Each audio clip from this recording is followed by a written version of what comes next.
Good morning, everyone, and welcome to the TAS Bootcamp for New Board Members webinar. We would like to thank you all for joining us this morning. It's nice to see some of our clients on this call and some new faces, so welcome. My name is Thalia. I'm the Director of Productivity here at TAS. I have over 10 years experience working with associations and working directly with clients here at TAS. I'm Ogier. I've been working with boards and committees for over 12 years and really excited to have an opportunity to share some tips and tricks with you today. We might start maybe with talking about why new board members are so valuable and important for a new director, for a board. New board members bring fresh ideas, fresh perspective, and they bring lots of different skills and experience into a board.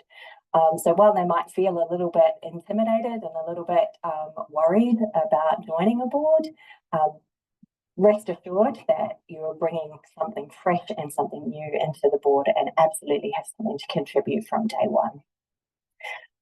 New board directors bring more diversity into a board, sometimes different ages, different genders, different sexuality, etc., which can also contribute to the future of the organisation. And sometimes they even have a little bit more energy to give. If a board stays kind of the same for too long, sometimes it can become a little bit stagnant and tend not to look at new ways to do things. So that's why new board members are so valuable. So a couple of other considerations before we get right into the main points of today.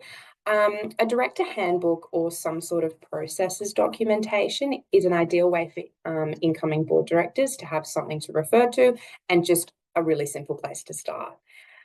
Completing a skills matrix as a board early on is also something that can be really, really useful, so that the board knows where there are areas that some board members may need to increase some skills, where there are some gaps, that sort of thing. TAS can assist with templates or the creation of handbooks, board policies, process documents, that sort of thing, and also provide templates for skills matrices, so you immediately know when your board members need their support. The skills matrices can also be really useful for helping the existing directors to understand what skills and expertise our new board members bring into the board as well. There's going to be heaps for us to cover today, but mostly we're going to cover 5 key tips and tricks. Those sections are an induction, understanding the structure of the organisation, understanding the current environment for the organisation and for the industry, growing your knowledge as a director, and also identifying who is who in the zoo and where to go for information, because you're not going to know it all when you very first start. So maybe we might dip in straight away into the induction and why that's quite valuable. An induction can help a new director to add value as soon as possible, to understand whereabouts things are at and feel less intimidated, especially when they go into that very first board meeting, which can be pretty full on. Inductions ideally should be held prior to the first board meeting that a new director attends, and can come in lots of different formats and forms.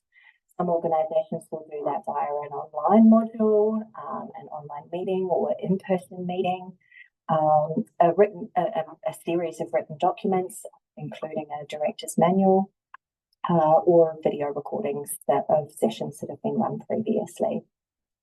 It will help a board member to form a base knowledge about their role and their responsibility and come into that first meeting knowing some people, and feeling like they have a little bit of an idea about how things are done, and what they need to do and what their responsibilities are.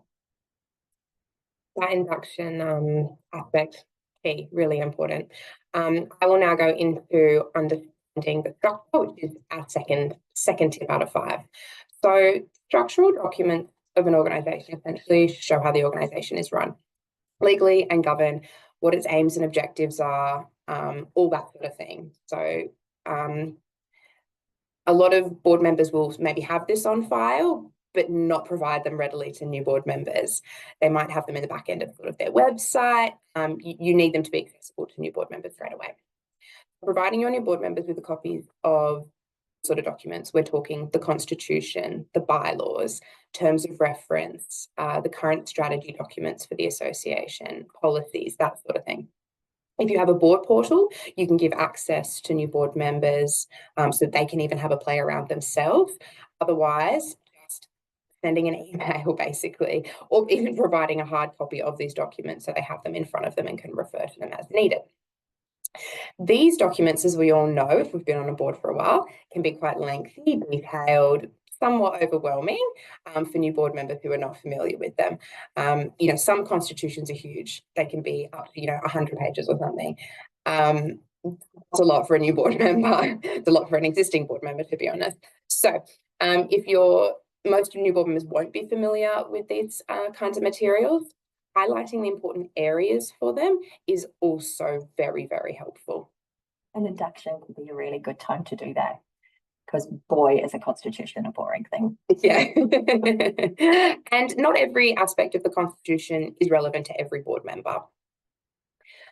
So in addition to that, if some boards operate in a way that has subcommittees underneath the board, board members maybe have to head up some of these committees or just be involved in them.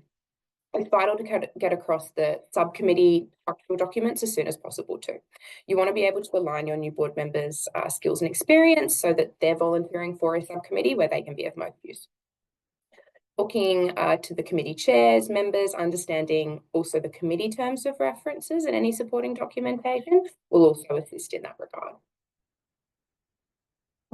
Understanding the current environment that the organisation is operating in is also really important. An organisation and an industry can have some really significant issues at play that they've been working on, sometimes for a really long time. And for a new director coming in, if a board is discussing progress against those key issues and they don't really have a clue about what's going on, that can be really intimidating and doesn't give them an opportunity to contribute. So understanding those current workings, those projects and those key issues can be really useful. And again, that can be done through the induction process, sharing contracts, sharing policy documents, or maybe even sharing media can be really useful to help get across those big and key and sometimes pretty gritty situations that a board is dealing with. Directors should also understand the current environment for the organisation. So what is their financial situation? What was their last audit, recent minutes, sharing action items and any areas that they might be drawn to be able to contribute and provide support and assistance. The next point that we'll cover, point number 4, is growing your knowledge. Understanding basic governance responsibilities, how to read financial reports, that sort of thing. You can prepare these board members by giving them all the documents, but it doesn't necessarily mean they then know what to do with them or how to apply them. So people who've never been on a board before will not necessarily know how a board even operates. And that does differ between associations and between boards. They all sort of technically can do things in a bit of a different way. What are new board member responsibilities? What are their legal requirements? Are they liable? What is their duty of care? How does their decision-making affect all members of an association? Big, scary questions. But at the end of the day, knowledge is power. So as a new board member, the more that they know, the more confident they can be, the more involved they can be, and this will ultimately help to drive the association forward. The Tassie Learning Academy has some key modules that could be of assistance in regards to growing knowledge for new board members, especially if they do lack knowledge in just certain areas or every area if they've never been sort of on a board before. The current modules offered on the TAB e-learning academy are governance fundamentals, finance fundamentals, effective boards, strategic planning for boards, risk management, and investment strategy for boards.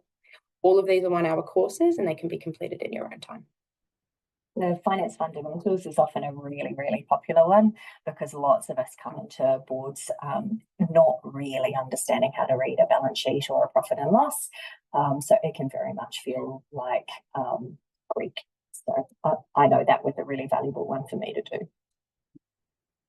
Me too. Okay, next section for us to talk about is who is who and where to go. We're not going to know everything, even if we have the most fantastic induction ever. We get every single document that is available to help us get across things. We're still not going to know anything or know everything, and so we need to know who the team are, where to go if we need more information, and who to speak to. Ideally, it's really great to get a handover, particularly if you're moving into an office bearer role, so treasurer, president, vice president, or secretary role. It can be really valuable to have an opportunity to have a handover. And sometimes it's actually really useful to maybe shadow them in the lead up to being elected into a role. Having an opportunity to keep asking them questions or seek their guidance and input can be really helpful, especially as you come to grips with a role or a director role. And also having an open mind there. It might be that you can bring a new perspective or a new way of doing things, particularly in this environment where technology is growing and changing and evolving all of the time. You might have some really great ideas to be able to bring. For some boards, it can be really useful to establish a buddy or a mentor. That buddy and mentor can help you inform you, particularly around some of those key issues in the industry that perhaps you're not completely across, and also answer any queries that you might have around the things that are occurring during a board meeting. One of the most common things when you go into an organisation or into a board is everybody talks in acronyms. And coming from an association management company, we live in acronyms. And so sometimes just having somebody to explain what an acronym is can be really, really helpful. Having an introduction to the CEO, if you have one, and any staff in the organisation can also really help. And understanding what their roles and their responsibilities are means that if you're seeking further background or if you've got any queries, particularly operational, then you'll know who to go to and who to ask. Having an icebreaker and helping everybody get to know each other can be really helpful in that induction session. Making it really clear about who to send things like reimbursement claims, invoices, who to go to with specific queries, and what people's roles and responsibilities are can save time and help you feel confident and comfortable to go to the right person. So, in summary of those 5 points that we just discussed, all preparing your board members to make sure that they're involved and they're participating as soon as possible upon being appointed to the new board. We're starting off with providing a good induction for new board members, ensuring that they understand the structure of the organisation, ensure that they understand the current environment of the organisation, growing their knowledge and making sure they know who is who and where to go. If you are a new board member and you haven't experienced any of these things, now's the time to start requesting them, start getting together some documentation, and to start making that process easier for yourself and for anyone who follows in your footsteps. Existing directors, now is the time to start providing that sort of thing for your new board members so that you can get the absolute most out of them. So we've shared a whole lot of information for you. What we would like to know is, let's see, any existing directors that we might have on the line. What kinds of things did you wish that you had received when you very first started on the board? I'll start you off. organisational chart and position descriptions for office staff to understand how the office works. Yeah, fabulous. Yeah, really, really useful. And that also becomes a time saver because you're not going to a bunch of people asking the same question. You're not bothering people who actually also have no idea or it doesn't fall in line with them. And those sort of things, yeah, can all be templated and very easily handed on to new board members year in, year out. That's a really great suggestion, Kim. Thank you. It's really useful having those roles and responsibilities for your board and board members as well, especially when they come into new roles, office bearer roles in particular, because sometimes they don't really know, like, what does the vice president do? What do I have to do? What's my responsibility? And within the context of this organisation, what do I need to do? And a lot of our associations, board members, they're time poor.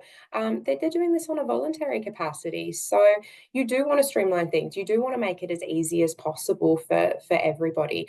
I guess it's just one of those things that a little bit of extra work now actually makes for less work in the future. Are there any other existing directors that perhaps have something that they would have really loved to have been provided when they first came onto the board? I think a document that tells you the process of like every board meetings would be good. For example, when to vote, how to vote, even like these basic things. Absolutely. It can be really, for some directors, they can absolutely be starting off and in their first kind of week or two, there's a circular motion or something coming around and they're like, what do I need to do? What if I don't understand this? And, do we do a secret ballot? Or that's absolutely a really, really useful thing to do. And for some organisations, if they're using a board portal, understanding how to use that board portal to be able to cast votes. And what's your responsibility to understand what you're voting on as well. Yeah, thank you, Sarada. Really I think that was a really great point. Just to add to that as well, it's not nice being a new board member and coming in and sitting in a meeting and not really being quite sure of these processes and what to do and you don't want to feel silly asking a question. So the more that you can prepare them and give them that information so that they can come in and feel confident to put their hand up and make suggestions and action just those ongoing things that like voting that you mentioned. Yeah, that's a really, really great point. Thank you. I can see that Abby has shared a situation that she's experiencing at the moment with a new director who's struggling to understand conflicts of interest. There's some really useful resources out there to help a director understand a conflict of interest. The Governance Institute have a couple of really excellent examples of conflicts of interest. And I understand as the chair, I see that you've tried to explain. Okay. I might share, Abby, a link to a couple of resources that might be useful and are in relatively plain English to help your director to understand what their responsibilities are. Do you have establishing a conflicts of interest register can be really useful. So the new director can potentially see the conflicts that the rest of the board might have declared and help them understand what a conflict of interest is within the context of the organisation. And I'm really happy maybe to have a conversation and get a few more specifics from you about that particular situation offline, so I can potentially provide you with some additional ideas to help you. Does anybody else have any other feedback about what might have been really useful when you first started?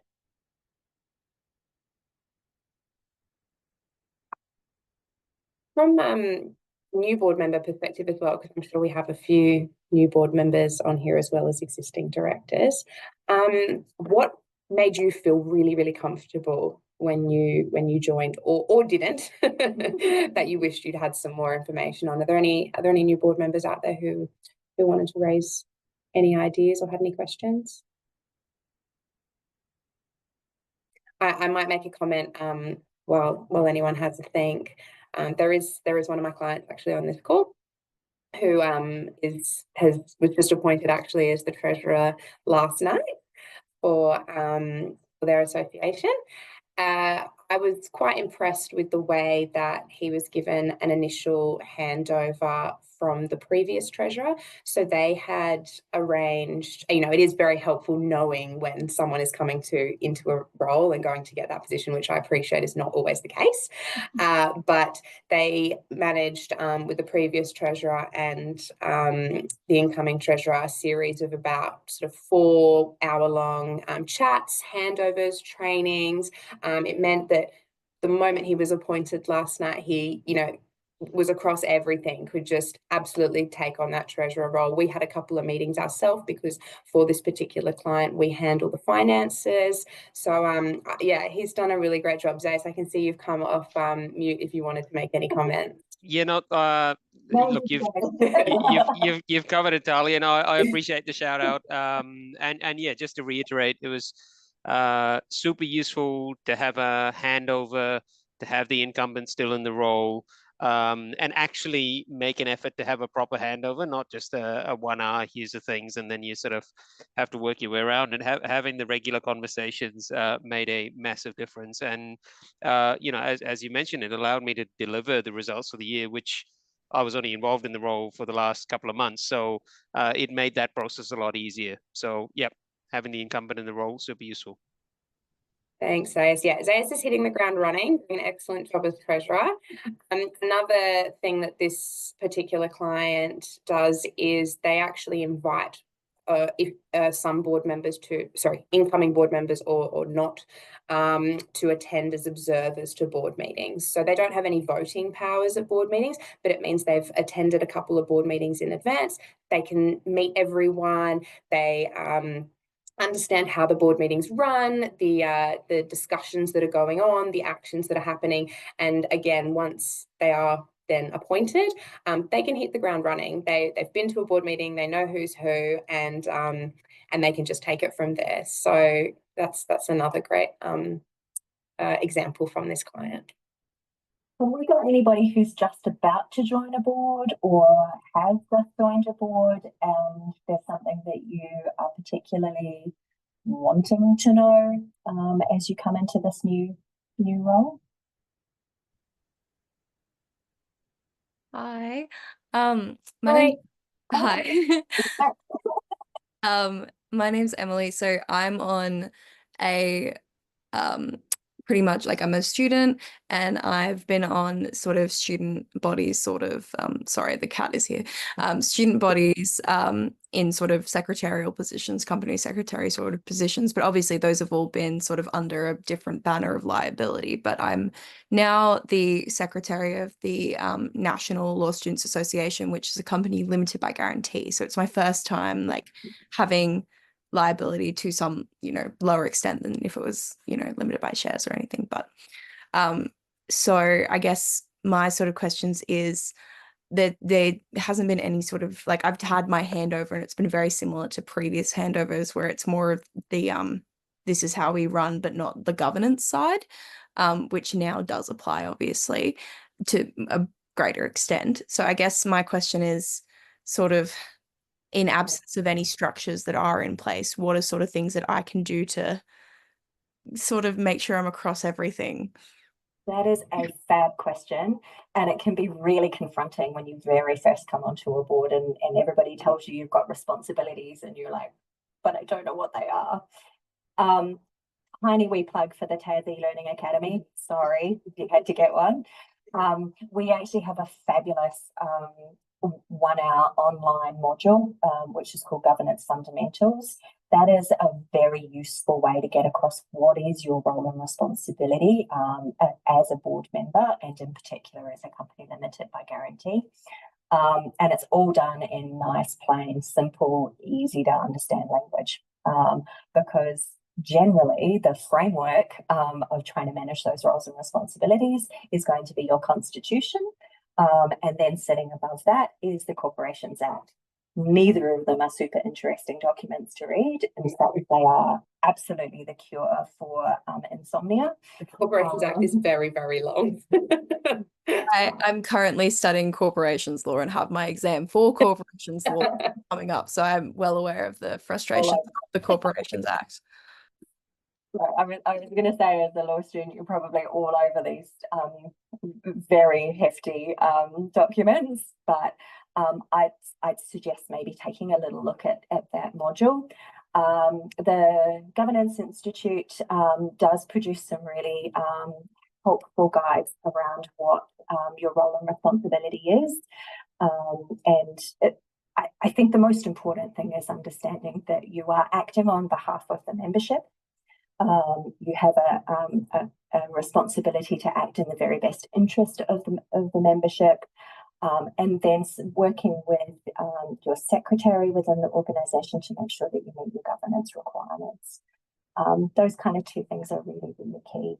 And sometimes, particularly in organisations where you might be representative of a particular industry or a particular group of people, coming onto a board, it's really hard to take one hat off about representing that group of people, and working on behalf of the entire membership. That can sometimes be a little bit challenging. Yeah, completely agree. I guess sorry to hog time, I'll stop. No, not at all. It's great. Another thing is I am in the process of, with a friend of mine, becoming in our run club. We've got a run club, and we have to get public liability insurance because we're now getting 100 to 120 people rocking up every week for like a run. So we're in the process of becoming an incorporated association and setting up all of those documents. Any tips with that? It also varies depending on where you're becoming incorporated. So I don't know which state you're based in, Emily. I'm based in Tassie. We're both in Tassie, so yeah. In terms of tips and tricks, just work your way through the process as carefully as you can. Most of the governing bodies in each of the states, because for those that don't understand, an incorporated association is incorporated in a particular state. And that means that they are governed by the Incorporations Act within that state. And there is generally a government department that takes care of and oversees that. Generally, the people within that government department are going to be really helpful for you. They want you to succeed and they want you to help, So they will be really happy to help you out if you've got any questions or queries. Generally, it's just an awful lot of paperwork. Sorry. And annual reporting, and so making sure that you are aware of those particular timeframes is really important. And for longevity, trying to centralise information and make sure that it's in a place that it can be handed on to the next people within the organisation. And so thinking about what's it going to be like in 5 years, what's it going to be like in 10 years, because I can't tell you how many times we've looked after an organisation where they have no idea where the incorporation certificate is, they've got no idea who their public officer is. Those kinds of pieces of information are really useful to have documented. And so again, probably fit into that director induction package. And definitely utilise a broker for getting your public liability. Be as specific as possible with what you need. At times you can get caught out with insurances and insurance companies, depending on, you think you're covered for events, but there's some fine print in there that says you actually need to have given the insurer the dates of the events, the times of the events, the locations, the number of people attending, that sort of thing. So just make sure you liaise with the broker, and that you read the fine print of the insurance as well. I am not an insurance expert. Insurance expert. That's awesome. Did anyone else have any questions or comments? Any advice, things that have worked really, really well? Anything that hasn't? Has anybody got a horror story?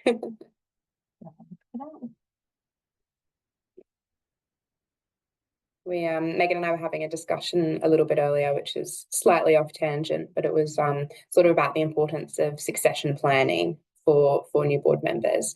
So looking at your constitution and the way that it's structured, and some particularly good constitutions that we've dealt with have really thought that out. So they have terms where board directors aren't just the whole board changing over every year. They have terms that are 2 or 3 years, and you have rotating board members in that time. Doesn't mean it always works out. You can have resignations on boards at all times, but that can be something for existing directors to think about as well, their succession planning and how the organisation is structured to make sure that no knowledge is lost. Does anybody else have anything that they wanted to provide feedback on or ask us about?